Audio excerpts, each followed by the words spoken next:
It is Brandon Lewis.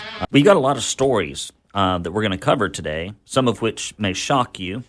We're going to talk about how Republicans in the legislature have folded once again and continued to allow $700 million in Tennessee taxpayer-funded illegal alien education to continue, how our foster care services that are funded by taxpayers are trying to give illegal aliens a pathway to citizenship.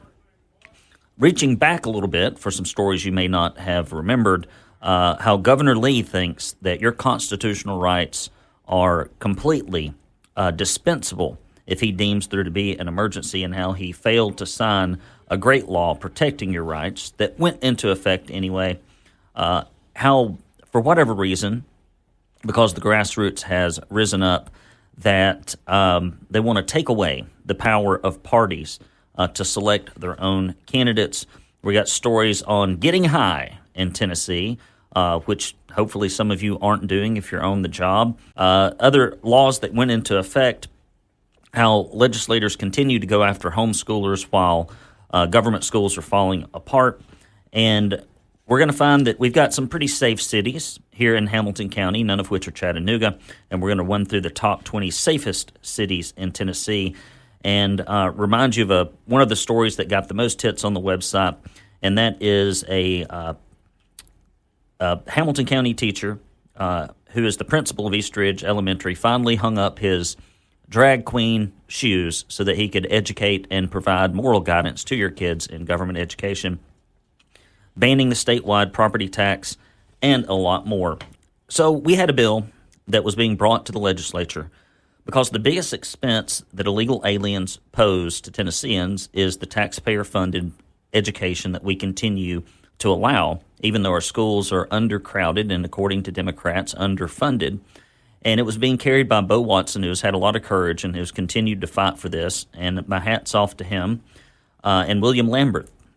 And it was originally going to allow public school boards to decide if they were going to accept illegals or not, or to charge them tuition if they preferred. And obviously, when the illegal alien lobbies and the government employee lobbies, which our school systems are the largest government job factory in Tennessee, started pushing back on this, rhinos lost their courage. I don't know that they had it to begin with. And so now the bill has been watered down to simply just check to see if they are here illegally and taking your money regardless. And so that's what we're left with after much ballyhoo and fighting. And even our own local school board, each and every Republican voted, yes, we definitely love and support illegal alien education. And that even includes my own school board rep. And it's amazing. And so these are the guys that we're sending to look over the resources in our school. And one of the reasons I'm passionate about this is my own niece had to unenroll from a private government school, in Sevierville. And when they went to have the parent-teacher conference, she just said plainly, I've got so many illegal aliens and English-speaking students in the class, it's all I can do to keep up with them.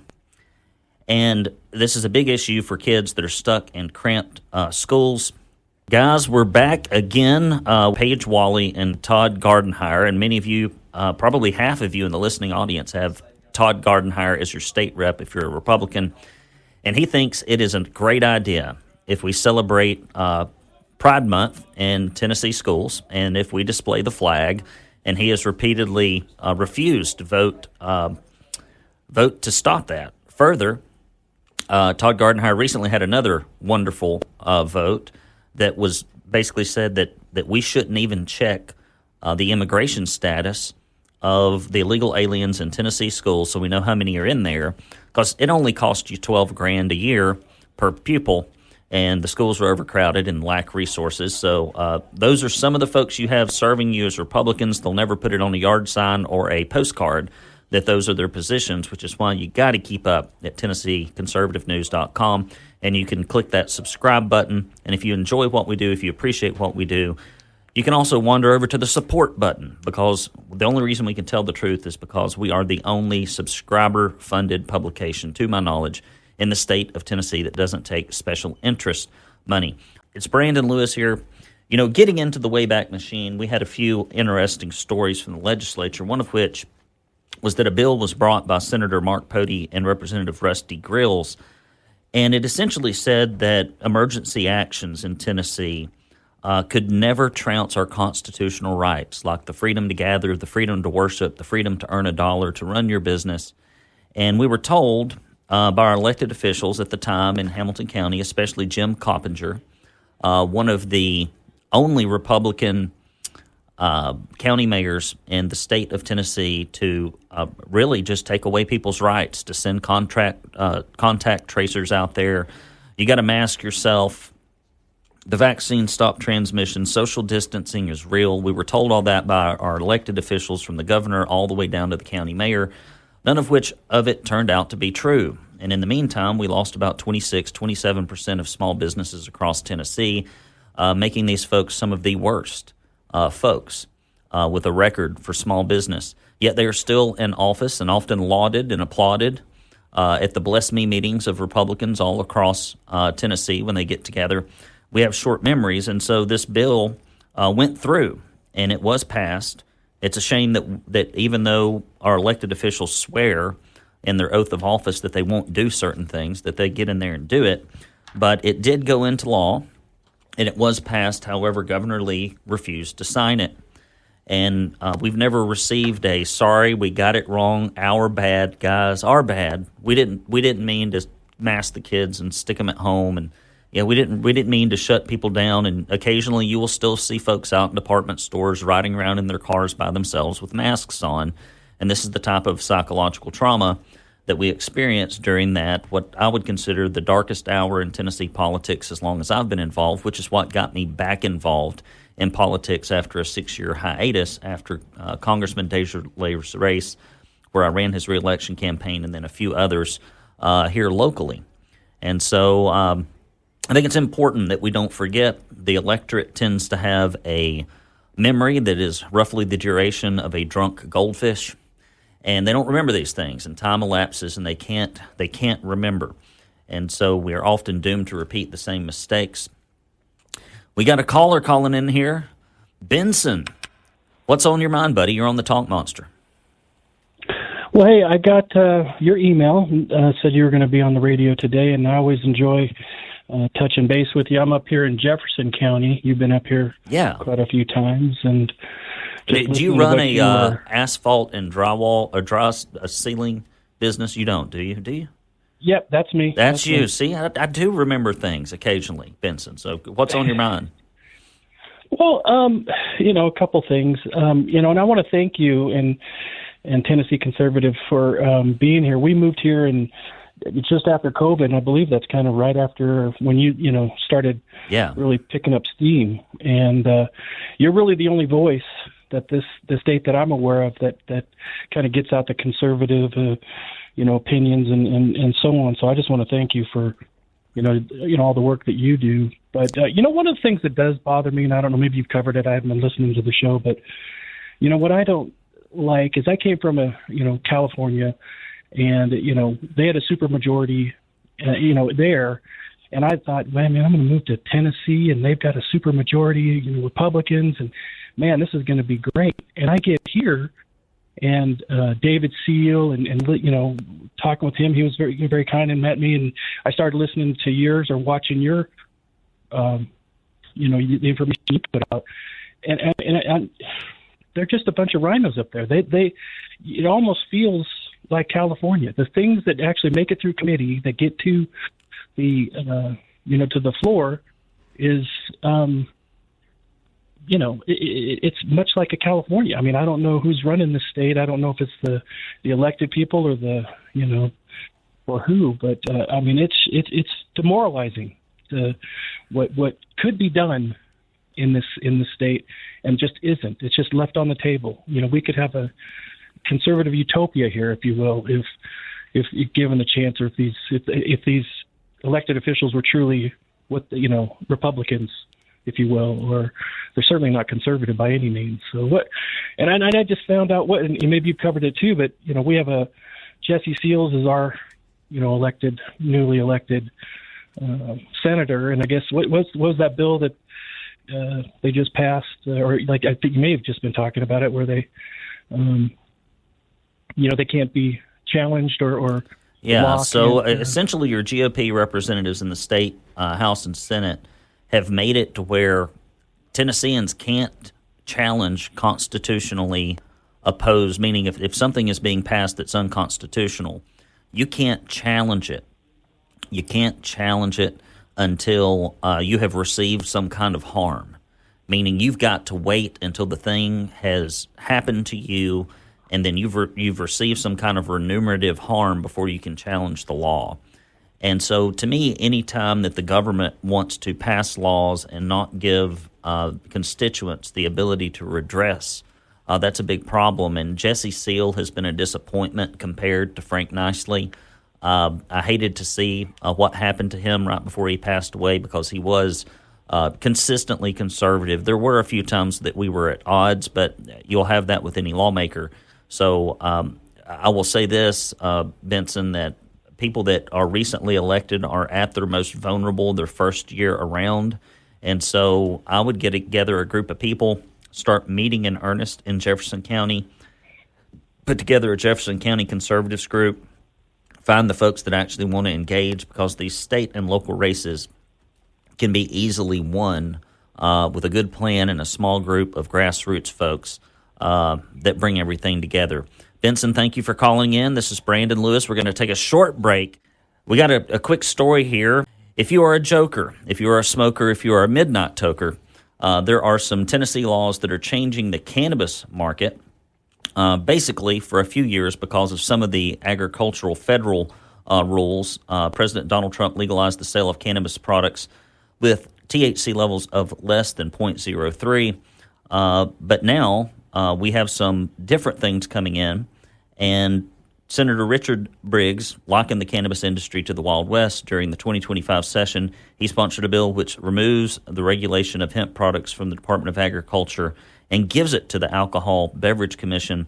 And so the legislation bans products with THCA and THCP, which were part of the Farm Bill. And the law took effect on January 2026, and it was signed in 2025. But I believe that they are giving them a little bit more time.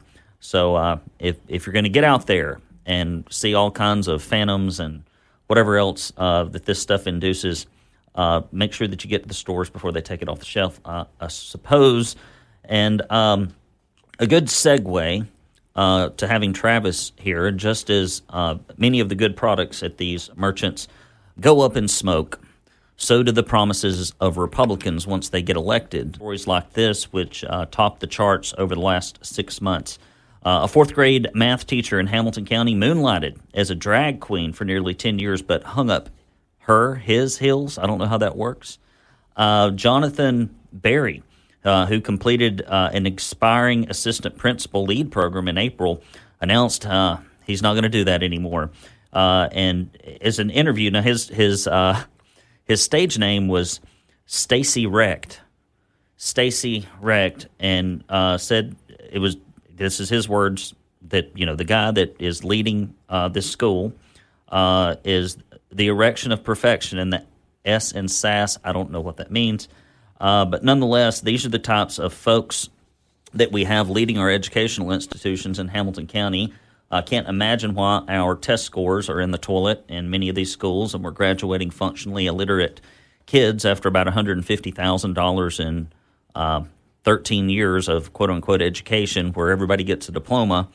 It's really quite sad, and so that's why it matters who you send to the school board, so that they have the courage and the conviction to make sure that the culture is focused on preparing these kids for careers and equipping them to think for themselves. Most people, if they really knew the performance of the schools, which is the largest portion of where our budget goes in the county budget, they would be concerned, and that budgets should, in my opinion, match performance. And when less than 50% of the money makes it into the classroom and the rest of it's gobbled up in administration, it's not good. And I don't know of a single Republican that is in favor of tax increases. Everybody has to live within their means, especially in this inflationary economy. And I think that the county government should do the same, as should the schools. Guys, it's important. What we learned during COVID is that leadership matters, and that when we are faced with a challenge to our constitutional liberties, when there are special interests pushing against what's best for the common man in Hamilton County, that often, because we're uninformed and disorganized, we don't really hold them accountable to represent us. So I'd like to kind of close out the program with some words of advice. If you're out there and you find yourself consuming about 18 hours a week of Fox News and conservative podcasts about what's going on in Washington, D.C., and you look at your budget, and maybe you're giving a little bit of money to some of these federal causes that really make your heartstrings pull, or maybe just completely enrage you, I'm going to ask that you take some of that time and some of that money, and that you instead focus it on what's going on in your state and local community. What would that look like? I tell you, one of the reasons I got out of politics for 6 years is because if I can't make a difference in something, I pay zero attention to it. That's one reason we've had a few callers that wanted to call in and talk about what President Trump's doing. And to me, that's like getting up in the morning and checking the weather on Mars to pick your clothing. It has nothing to do with you, and you can't do much about it. But when it comes to state and local, you can. You can sit down and meet with your school board members. You can call up your state reps and state senators and get their ear. You can pay attention to what's going on in your county, local, and state government, and go to Nashville. You can make a phone call. You can work for a candidate.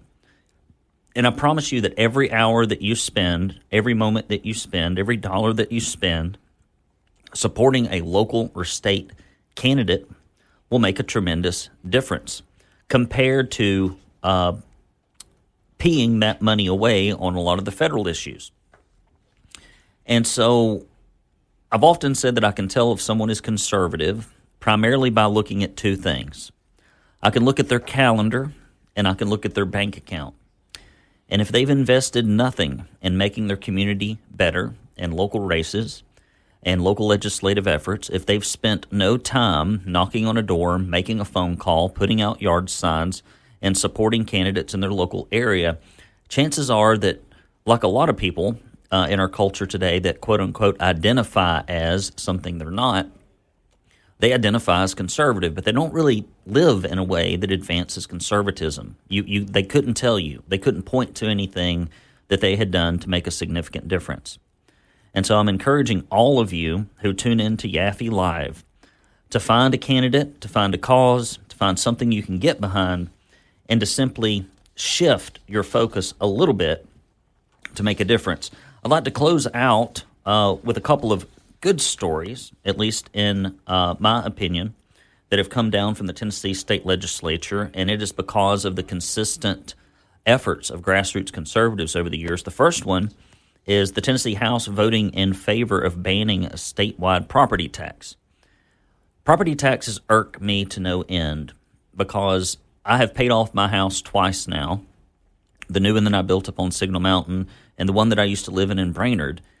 And it's like you never really can get out of debt. You always owe your government something. And even when you get on a fixed income, even when you get into retirement, not only do you have to continue to pay that forever, or they'll take your house away by force, further, they continue to raise the property taxes. And so the Tennessee House of Representatives voted to concur with a resolution that would implement to ban a statewide property tax. A lot of states have property taxes above and beyond county and city taxes. And while the Tennessee has not enforced a statewide property tax in over 75 years, even though it's still in the books, the Constitution allowed the legislature to reinstate it with a single bill. And we know how varied and how prone to whims of fancy our governing bodies are, and having this put into place means that if they ever wanted to pass one, they'd have to do a constitutional amendment in the opposite direction, which would be a lot harder to get out of there. Another story that came out that I thought was pretty positive, primarily for yours truly and those of you who live up there, Tennesseans have reported they have an increased concern about safety. And a report released in 2025 shows that the number of residents who have been victimized by crime, although is actually decreased a little bit. But a report from SafeWise lists the safest cities in Tennessee. FBI crime data has been used to determine these. And the data showed there are 20 of the safest cities in the state. Number 1 was Nolensville, but number 2 was Signal Mountain. That is one of the reasons that I moved away from Brainerd, where Tim Kelly would no longer police any of the quality of life issues, where we have the walking dead and drug-addicted homeless walking up and down Brainerd Road. If you get outside of the city center, they don't care about crime, littering, loitering, panhandling, all of which we have on the books with both city and state ordinances. We didn't have any others in Hamilton County that made the list. Some of the other ones you might recognize are Mount Juliet, Brentwood, Portland, Franklin, Gallatin. I'm not going to read them all out, but it goes to show you that you can be in the same county but have a completely different approach to crime. One night I woke up and my wife said, there's a man with a baby in our bushes. It's like, what do you mean there's a man with a baby in our bushes? And sure enough, I walk outside and there's a man, and he has kidnapped a baby in some kind of domestic dispute, and we called 911 and a chase ensued. When we went to move, we had people digging in and out of our dumpsters. I was kicked off LinkedIn in the Brainerd area because there was a big pile of trash and a homeless man sleeping in front of a sign that says commercial space for lease in the East Gray Mall. And I just posted on LinkedIn, I can't imagine why they're having a hard time leasing this space. And in Chattanooga, we have got to be vigilant as it relates to quality of life, and we have to make noise about it. We have to show up to the city council meetings, the county commission meetings, and say this isn't okay. Because politicians primarily respond to a handful of things. That's losing their office, bad public relations. I have found that the stick works a lot better than the carrot, and loss of money. And the issue with loss of money is many of these folks are so well funded by the special interests and the liberal groups and conservatives sit on their wallet instead of donating that they don't really need our money. And so they continue to do things that are completely in contrast to how they campaign. So we've got a governor's race coming up. I encourage you to do your research on that. Don't be one of those what I call mailbox voters. And that's where you realize that there's an election because you start getting things in the mailbox and you take those things at face value, that you look at the TV commercials. I've sat here and watched one for a gentleman who is not a good state rep, saying things about him that I know aren't true based upon the fact that I actually follow his voting record. And you will constantly be bamboozled and taken advantage of if you do not pay attention and do your own research. And some great resources for that are TennesseeStands.org, Tennessee Conservative News. If you're not a member, I'd recommend that you subscribe. And so, guys, with the election season fast upon us, many of you that go out and vote, and I know the talk radio audience it has a lot more prolific voters than others, remember that your federal races, it all well and good. Pay attention to them. Vote your conscience.